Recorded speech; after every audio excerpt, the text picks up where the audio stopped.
미주보건방송 청취자 여러분 안녕하십니까? 스티브 황보의 미국을 읽다 시간입니다.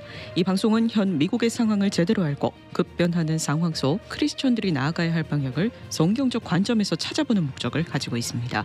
이 시간 함께하실 스티브 황보 장로님은 전 라팔마 시장과 오렌지 카운티 시 협의회장 역임 등 정치와 교육계에 다양한 경험을 가진 분입니다. 스티브 황보 장로님 나오셨습니다. 안녕하세요. 네, 안녕하세요. 네, 반갑습니다. 네. 자, 내일이면 9/11 테러 사건이 발생한 지 올해로 20주년이 되는 때죠. 그로 네. 인해서 시작됐던 이 아프가니스탄 군사작전도 지난달 말로 공식 종료를 했고 여러모로 좀 의미가 있는 때인 것 같습니다. 네, 벌써 20년이 지났네요. 네.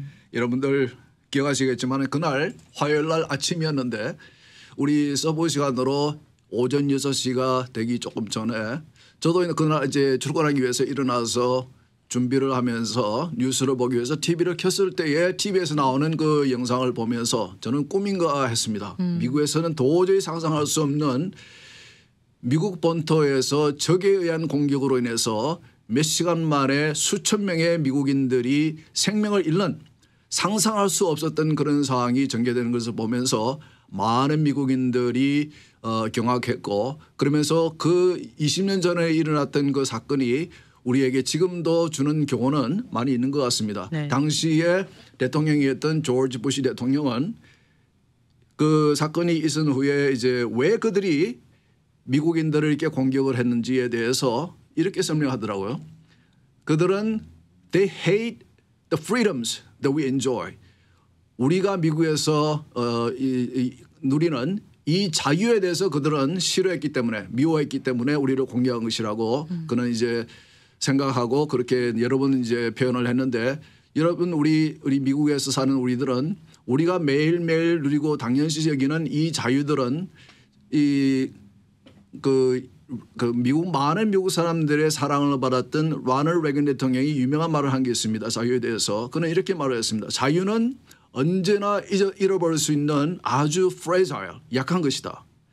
그리고 자유는 우리가 전 세대로부터 자연스럽게 물려받는 것이 아니고 각 세대가 그 자유를 지키기 위해서 희생하면서 싸워서 지켜내야 되는 것이라고 이제 그런 말을 했었거든요. 네. 그만큼 우리가 미국에서는 정말 많은 자유를 신앙의 자유, 예배의 자유, 우리가 즐기고 있는 우리가 엔조이하고 있는 여러 가지 freedoms 자유에 대해서 우리가 항시 우리가 공격을 받고 있는데 이 자유를 지켜내기 위해서는 많은 사람들이 이제 희생을 하고 지켜내고 있습니다. 우리가 보듯이 그날도 우리가 여러분 기억하신 대로 4대의 미국 여객기가 서부로 향하는 여객기가 2만 갤런의 비행기 퓨얼 연료를 꽉 채운 상황에서 납치가 되어서 2대는 미국의 상징이라 할 수 있는 맨해튼에 있던 월드 트레이드 센터 트윈 타워에 하나씩 이제 충격을 해서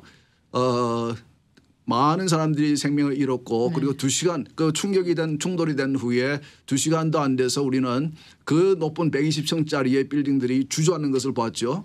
그런데 그 당시에 많은 그 빌딩에서 일하던 분들이 돌아가셨지만은 또 빌딩이 완전히 collapse 되기 전에 그분들을 구출하기 위해서 많은 구조대원들이 소방대원들이 살기 위해서 건물에서 쏟아져 나오는 사람들이 쏟아져 나오는 상황에서 그들은 사람을 구하겠다고 그 빌딩 안으로 들어가서 약 400명의 구조대원들이 소방대원들이 그날 목숨을 잃었습니다. 네. 그들은 자신들이 알지도 못하는 그런 사람들의 생명을 구하기 위해서 자기의 생명을 바친 그런 사람입니다. 우리는 크리스천들은 복음방송을 듣는 우리 크리스천들은 우리의 예수님께서 우리를 위해서 우리를 사랑하셔서 우리를 위해서 목숨을 바친 것을 알기 때문에 그 사람들의 한 행위가 자신들의 목숨을 내놓고 당시에 보면은 그 사건이 터지자마자 휴가로 집에서 쉬던 소방대원들도 구조대원들도 빨리 뛰쳐나가서 당시의 구조활동에 참여해서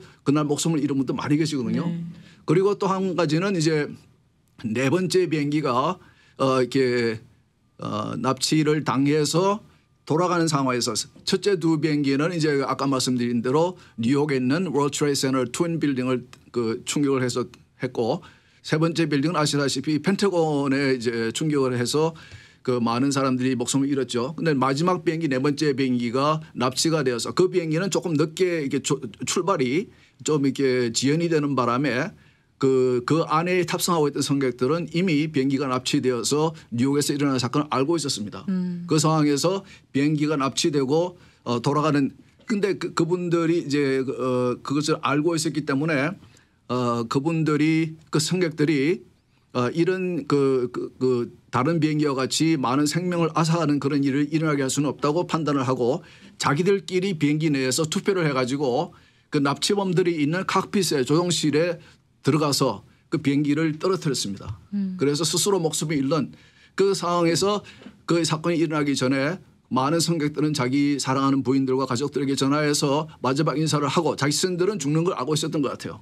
그러나 다른 사람들이 이 비행기가 또 이게 많은 전문가들이 이제 그 생각하기는 아마 그 비행기의 목표물은 백악관이 아니었으면 국회의사당이었을 거라고 이제 짐작을 하고 있거든요. 그런데 이제 그런 희생이 일어나지 않기 위해서 스스로의 목숨을 희생시키는 그런 일이었습니다. 그만큼 이 자유민주주의는 우리가 희생이 따르고 그것을 이렇게 그런 말이 있죠. Freedom is not free. 자유는 절대로 공짜가 아니라는 말이 있습니다. 그만큼 우리가 누리는 자유는 귀한 것이고 그것을 지키기 위해서 우리는 늘 노력해야 되는 것이고 희생도 필요한 것이죠. 그래서 20주년이 벌써 되었는데 그때의 엄마 아빠를 잃은 아이들이 지금은 성인이 되어서 굳굳하게 살아가면서 지금 방송에 나오는 거 보면은 자기 엄마 아빠가 희생된 그것을 정신을 기리면서 더 이렇게 훌륭한 일을 하기 위해서 노력하는 그런 모습들을 보면서 참 미국에 사는 것이 고맙고 그리고 미국 사람들의 이 정신 내가 다른 사람의 생명을 구하기 위해서 내가 그들을 알지는 못하지만 누군지도 모르지만은 다른 사람들의 생명을 구하기 위해서 내 생명을 기꺼이 내놓는 그런 모습을 우리는 늘 기억하고 있어야 되겠다고 저는 생각합니다. 네, 정말 20주년이라는 말이 무색하게 어제 일 같거든요. 그만큼 충격적인 일이었는데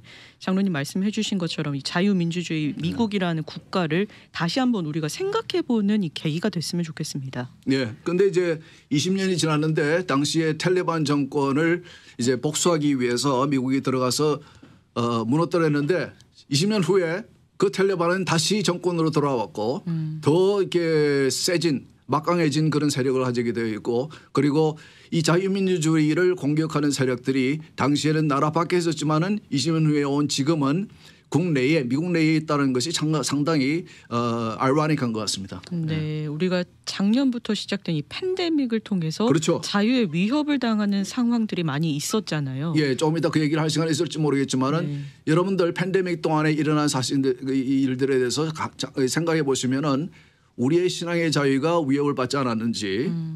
우리의 신앙의 자유를 뺏어가려고 하는 사람들이 있지 않았는지를 한번 우리가 생각해 봐야 될 것 같습니다. 네, 우리가 시간이 되면은 이 얘기를 좀 이따가 나중에 다시 한번 언급을 하기로 하고요. 일단은 급한 이슈부터 이야기를 해보도록 하죠. 자, 게빈 뉴섬 캘리포니아 주지사 소환 선거일이 불과 닷새 앞으로 다가왔습니다. 현재까지 600만 명 이상이 투표한 것으로 집계가 됐다. 이렇게 캘리포니아주 총무처가 발표를 했는데요. 지금 현재 분위기는 좀 어떤가요?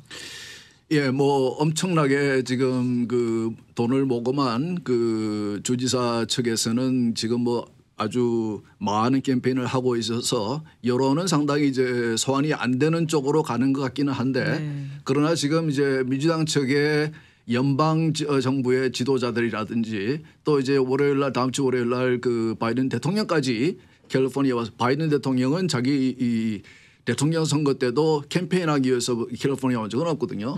그 사람들이 이게 돈을 모금하기 위해서 캘리포니아 오는 경우는 있어도 이 캘리포니아는 확실하게 민주당의 텃밭이기 때문에 절대로 캠페인을 할 이유는 없습니다. 그러나 이번에 이제 주지사를 살리겠다고 소환을 받겠다고 월요일날 방문을 한다고 이제 백악관이 발표를 했는데 이걸 보면은 상당히 이제 민주당 측에서도 상당히 좀 그 염려스러운 것 같기는 한데 사실 캘리포니아는 상당한 큰 상징성이 있죠. 민주당의 입장에서 볼 때는 엄청나게 이 미국 전체에서 가장 인구가 많은 주이고 그리고 이제 역시 이 대통령 선거라든지 여러 선거에서 이 캘리포니아의 확실한 승리로 인해서 그들이 대권도 가지고 그런 것이기 때문에 그리고 이제 지난번에 말씀드렸지만은 캘리포니아에서 모든 민주당이 추진하는 좌파적인 이런 이 정책들이 시작하는 것이 캘리포니아이기도 하고 그렇기 때문에 굉장히 캘리포니아 주지사를 공화당에 뺏긴다는 것은 이분들에게는 상당히 좀 이렇게 받아들이기 힘든 그런 일이기 때문에 그렇죠. 지금 뭐 최선을 다하는 모습을 보이고 있는데 제가 볼 때는 역시 턴아웃 얼마 누군가 그 어느 쪽이 더 유권자들이 열심히 투표를 하느냐에 따라서 아직도 결과는 말 수 없다고 저는 보입니다. 네. 이번에 팬데믹을 통해서 대처하는 주지사로서 대처하는 방법에 대해서 많은 분들이 실망을 하고 있고 그리고 뭐 홈레스 이슈라든지 여러 가지 이슈들에 대해서 주지사로서 실정을 한 그런 이슈들은 많이 있죠. 그런데 네. 이제 우리 복음 방송을 들으시는 우리 크리스천들이 생각해야 될 것은 지난 팬데믹 동안에 아까 말씀드린 대로 이 주지사가 우리 교회들에게 우리의 예배의 자유를 뺏어가는 그런 이 행정명령이나 정책을 썼다는 것. 네. 자신은 그것 자기가 내린 행정명령을 다 무시하고 이렇게 친구들끼리 실내에 모여서 다다다다 붙어 앉아서 마스크도 쓰지 않고 이 소셜 디스턴싱도 하지 않으면서 한 그런 위선 그리고 다른 아이들은 공립학교 아이들은 학교에 못 가게 하면서 자기 아이는 사립학교에 보내면서 매일매일 학교에 보낸 거 뭐 이런 것들 그 위선적인 그런 모습들에 대해서 무엇보다도 우리 믿는 사람들에게는 우리의 예배할 자유를 제가 볼 때는 우리 교회들은 정말 우리에게 예배를 드릴 수 있는 자유를 줬다면은 정말 조심스럽게 아주 제가 볼 때는 그 어려움 없이 잘 했을 것 같은데 네. 주지사가 자기 행정명령을 통해서 자기 월권 행위를 한 것에 대해서는 심판을 받아야 된다고 저는 생각합니다. 네. 그래서 우리 복음방송 들으신 분들 혹시 아직 투표를 안 하셨다면은 꼭 투표를 하셨으면 좋겠습니다. 네. 어떻게 보면은 이번 이 리콜 선거가 또 하나의 기회가 될 수 있을 거라고 생각이 드는 게 이 팬데믹 대응으로 이 리콜 선거가 이뤄진 거지만 사실은 우리 크리스천들의 입장에서 봤을 때는 아주 반기독교적인 정책을 적극 추진하는 주지사가 이 개빈 뉴섬 주지사잖아요. 그렇다 보니까 리콜을 좀 할 수도 있는 그런 기회가 될 수도 있지 않을까 이런 생각도 정말 드네요. 오기 힘든 그런 특별한 경우죠. 특별한 이제 지금 상황이기 때문에 우리가 보통 일반 선거를 통해서 이 캘리포니아에서는 민주당 공화당 주지사라든지 공화당에 장악하는 그런 의회를 가지기는 상당히 제가 볼 때는 거의 불가능하다고 저는 보이는데 그런데 이런 특별 선거를 통해서 제가 볼 때는 충분히 가능하다고 보이니까 이럴 때에 여러분들이 특히 우리 크리스천들이 이 캐스팅 보스로서 이렇게 역할을 할 수 있는 그런 절호의 찬스이기 때문에 뭐 여러분 뭐 어떻게 투표를 하시는지는 뭐 여러분의 개인지 알아서 이렇게 선택을 하시겠지만은 제 생각에는 분명히 이번에 팬데믹 동안에 주지사가 보인 행태를 볼 때는 이번에 기회를 통해서 소환 투표를 통해서 심판을 받아야 되지 않겠나 그렇게 생각이 됩니다. 네.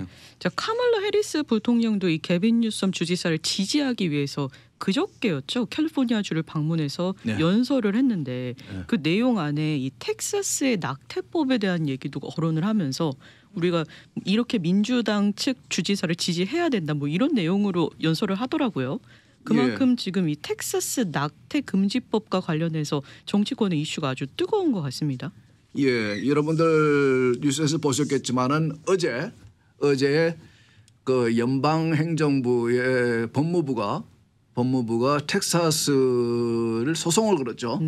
방금 말씀하신 이제 지난 주에 말씀드린 대로 9월 1일부터 텍사스 주에서 그 의회가 입법한 그 낙태 금지법, 그러니까 이제 지금까지 여러 주들이 낙태 금지법을 만들어 왔지만은 이번에 텍사스가 만든 낙태 금지법은 그 태아의 심장의 박동이 감지되는 그 이후부터는 낙태를 금하는, 그러니까 이게 효과적으로는 이제 거의 낙태를 못하게 하는, 그래서 당장 지금 효과가 나타나고 있습니다. 이제 뭐 실행된 지 얼마 안 되지 않았지만은 텍사스 내에 의사들이 낙태를 시술하는 의사들이 그 6주 이후에 낙태를 하겠다고 오게 되면은 그 타주로 보내서 시술을 하도록, 그래서 스스로는 이제 낙태를 하지 않는 그런 이제 일이 일어나고 있기 때문에 상당히 효과를 발휘를 하고 있는데 이것을 이제 연방 정부 차원에서 민주당이 장악하고 있는 연방 행정부가 소송을 걸었습니다. 네. 예, 그래서 지금 이제 사실 이게 그 좀 누구를 상대로 소송을 했는지가 조금 애매하긴 해요. 이제 연방 정부가 소송을 하긴 했지만은 그날 바로 이제 캘리포니아 이제 텍사스 주의 그 어토니 제너럴이 법무장관이 트위터에 뭐라고 썼냐면은 연방 정부가 바이든 정부가 텍사스의 모든 시민들에게 소송을 걸었다 이렇게 얘기를 했거든요. 네. 그 말은 무슨 말이냐면은 지난번에 말씀드린 대로 이번에 만들어진 텍사스주의 그 낙태 금지법은 이 정부만 이제 그것을 법을 집행하는 것이 아니고 그러니까 이제 뭐 경찰이라든지 검찰이라든지 정부 기관만이 그것을 그 법을 집행을 하는 것이 아니고 모든 일반 시민들이 누구든지 그 낙태를 시술하거나 낙태를 도우는 사람을 상대로 민사소송을 걸 수 있게 하는 법안이거든요. 네네. 그러면 이것을 막기 위해서는 그 집행을 한다는 이런 경우에 집행하는 사람들은 텍사스에 사는 모든 거주민들이 가능성이 있는 거죠. 네. 그런 상황에서 연방에서 이제 텍사스에 소송을 걸었다는 것은 그분의 말에 표현에 의하면은 텍사스의 모든 그 국민들에게 주민들에게 연방 정부가 소송을 건 것이다. 이제 그렇게 기술적으로는 그렇게 이제 되는 거죠. 근데 이 법무부 측의 주장은 이러해요. 텍사스 낙태법은 명백히 미 헌법에 위배가 된다. 예. 어떤 주장이죠? 그래서 헌법을 어떤 부분을 이제 글쎄요 그분 이제 73년도에 연방 대법원이 낙태를 합법화하는 판결을 내린 근거가 뭐냐면은 이 개인의 프라이버시, 여성 이 임산부의 개인의 프라이버시 혹은 권리를 침해하는 것이다. 낙태를 금지하는 것은 이제 그런 얘기거든요. 네. 그러니까 이제 아마 그런 차원에서 이제 그런 얘기를 하는 것 같은데 지난번 말씀드린 대로 이 낙태에 대해서는 이제 확실하게 두 양측에서 사용하는 기준이 틀리기 때문에 그거는 태아의 인권이 존중을 받아야 되는가 혹은 어느 시점부터 그 태아는 보호받아야 될 인권이 생기는 것인가에 대한 이제 판단이거든요. 기준이거든요. 네. 그것은 이제 우리 하나님의 말씀을 믿는 성경 말씀을 믿는 우리는 그 성경 말씀 그대로 태아가 잉태됐을부터 우리 예수님도 이 성자 하나님도 이 성령으로 잉태하사 그랬거든요. 네. 그리고 그 외에 많은 성경에 많은 이제 그 태아의 권리에 대해서 태아의 생명력에 대해서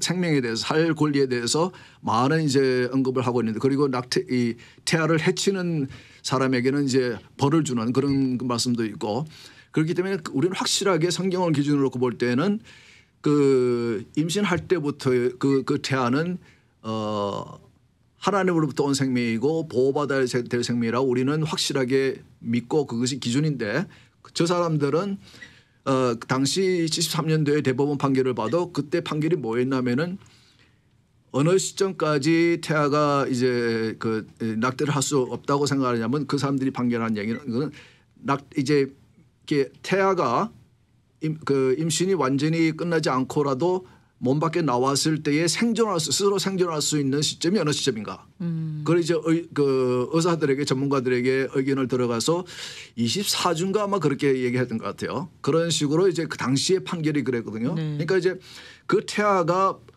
그 산모의 몸을 에서 떨어져 나왔을 경우에 스스로 생존할 수 있는 시점이 어느 시점인가. 그걸 이제 그 기준으로 했으는 거 보면은 그 사람들은 그 전까지는 태아는 이제 산모의 그 여성의 몸의 한 부분이기 때문에 그것을 그 태아의 이제 낙태에 대한 결정을 이제 그 본인이 아닌 정부가 한다는 것은 그것은 이제 위헌이다. 네. 법을 어기는 것이다.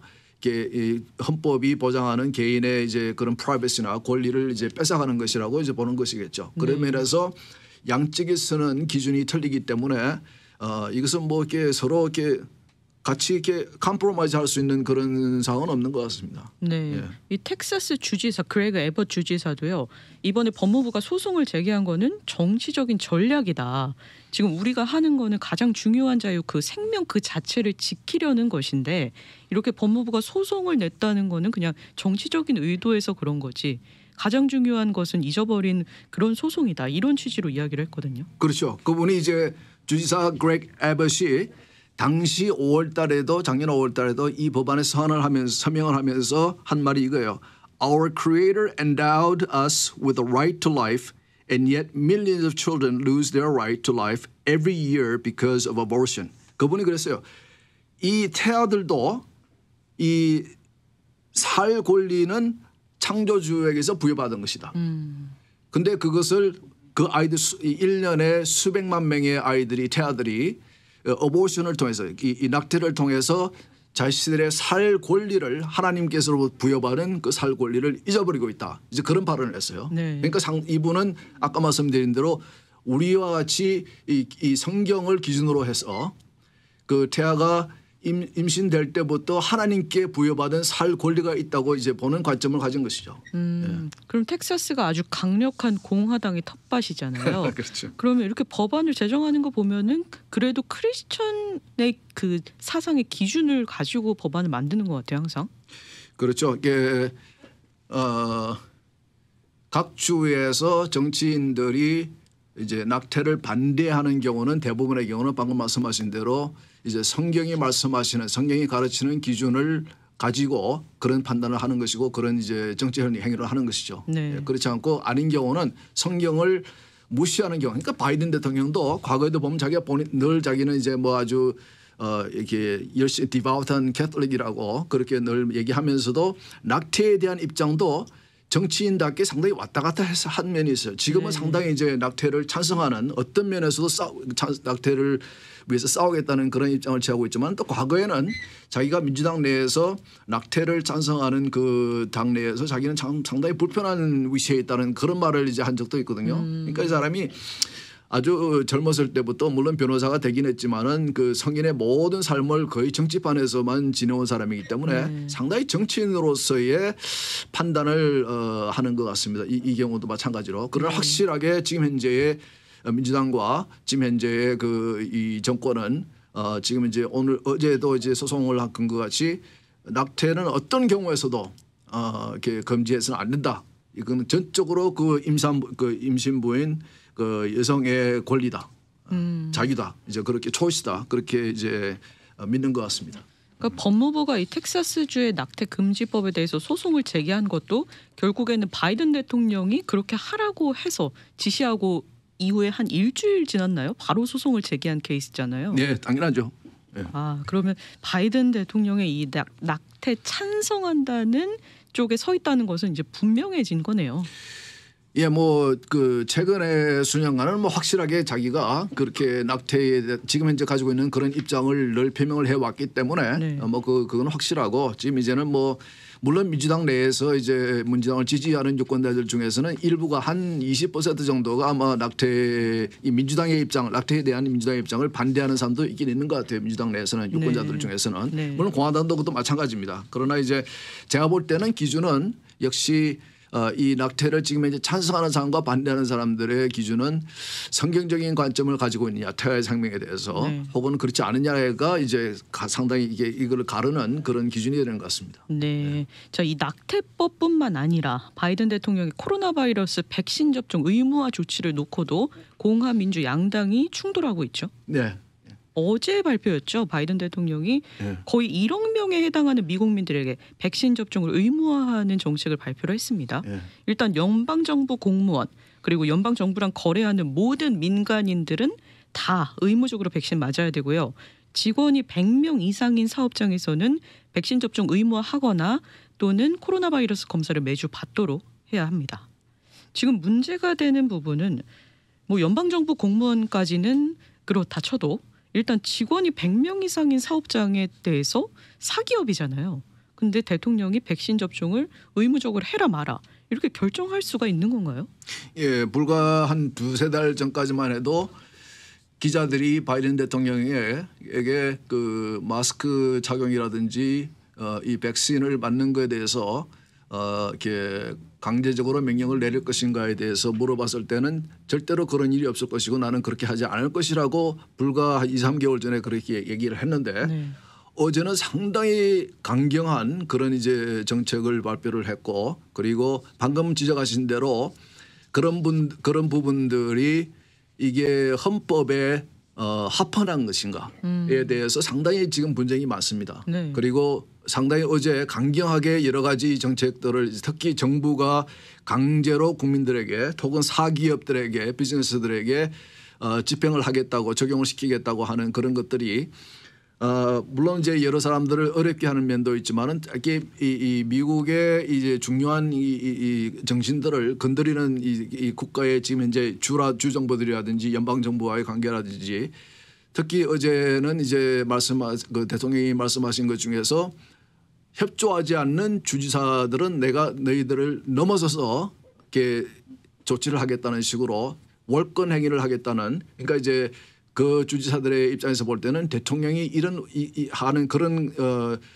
행동을 할 수 있는 그런 이제 권한이 헌법에서 주어지지 않았다고 믿는 것이죠. 그래서 그렇죠. 대통령의 월권 행위라고 보는 것이고 그래서 소송을 대통령을 상대로 연방 정부를 행정부를 상대로 소송을 제기하겠다고 이제 주지사 여러 명이 지금 나서고 있습니다. 그런 네. 면에서 볼 때에 왜 이렇게 강경하게 지금 그분이 이제 바이든 대통령이 어제 발표하시면서 제가 좀 놀랬던 표현은 뭐냐면 그분이 분명히 이렇게 말씀하시더라고요. This is not about personal freedom or personal choice. 이것은 개인의 자유나 개인의 선택에 관한 것이 아니다. 이런 식으로 정부가 아주 미국의 어떤 그 정부도 행정부도 취하지 않았던 아주 강경한 개인의 자유와 개인의 이 선택을 침해하는 헌법이 보장한 그런 권리들을 침해하는 조치를 취하겠다는 그런 강경한 그 발언을 의도적으로 하는 것을 보면서 상당히 염려스럽게 저는 생각을 했는데 네. 글쎄요 이거 좀 지금 이제 뭐 이걸 다 얘기할 시간은 없지만은 상당히 문제가 많죠. 어제 6가지인가 발표를 했죠. 네. 예, 그러면은 이제 지금 현재 백신을 안 받는 분들 중에서는 특히 흑인 커뮤니티 중에서 많은 분들이 지금 백신을 안 받고 있고 네. 그리고 특히 여성들 가운데 임신을 하신 분들이거나 혹은 임신을 계획하고 계신 분들 중에서도 이 백신이 이 임신에 미치는 부작용에 대해서 많은 염려를 하면서 안 받는 분도 계시고 그리고 이제 어제 그 LA 유니파이 통합연합 그 교육부에서 이제 발표를 했죠. 그 모든 학생이 12살 이상의 모든 학생들이 백신을 꼭 맞도록 의무화하는 명령을 내렸습니다. 네. 결정을 했습니다. 그걸 보면서 이제 아이들 가운데서도 백신을 맞음으로 인해서 심장이 이렇게 expand 한다든지 이렇게 여러 가지 부작용이 있는 것에 대해서도 이 LA Unified School District이 결정한 것을 보면은 개인의 건강적인 이유나 종교적인 이유까지도 무시하겠다고 결정을 했어요. 예, 그러니까 지금까지는 이제 개인의 건강 이유라든지 종교적인 이유로 백신을 안 맞는 경우는 늘 예외를 줘왔는데 어제 LA 유니파이드의 그 결정은 그것을 완전히 무시하는 네. 그런 명령이었는데 상당히 이런 팬데믹을 이용해서 너무 이렇게 이 국민의 권리를 뺏어가는 것이 아닌가 저는 이제 상당히 염려가 됩니다. 네, 우리가 팬데믹 기간을 1년 넘게 지속해 오면서 이렇게 해라 저렇게 해라 예. 정부에서 정해주는 거에 어떻게 보면 좀 익숙해진 것 같아요. 바이든 대통령이 어제 이런 백신 접종 의무화 조치를 내놔도 이제는 그런가 보다 뭐 이렇게 생각이 될 수 있는데 사실 굉장한 자유민주주의에 대한 위협이거든요. 예. 좀 우리가 경각심을 가져야 될 것 같아요. 예, 특히 이제 미국은 그 자유민주주의의 를 시작한 국가이기도 하고 이 미국의 건국 정신 중에 가장 중요한 것이 이 하나님께서 부여했다는 헌법에 그렇게 표현이 되어 있거든요. 행복을 추구할 권리 그리고 삶에 대한 권리 이런 것들은 정부에서 온 것이 아니고 창조자에게서 왔다고 헌법은 분명히 명시하고 있는데 그런 것들을 무시한 그런 이 바이든 행정부의 그런 정책들과 명령들은 상당히 앞으로도 계속 소송을 통해서라든지 여러 가지 면에서 국민의 특히 미국민들의 저항을 받을 것으로 저는 생각이 됩니다. 네. 계속해서 이 미국에서 여러 가지 이슈들이 계속해서 매주 나오고 있는데요. 저희는 또 다음 주에 새로운 이슈를 가지고 인사드리도록 하겠습니다. 오늘 함께해 주신 스티브 황 부장로님 감사합니다. 조언 좀 알려주십시오.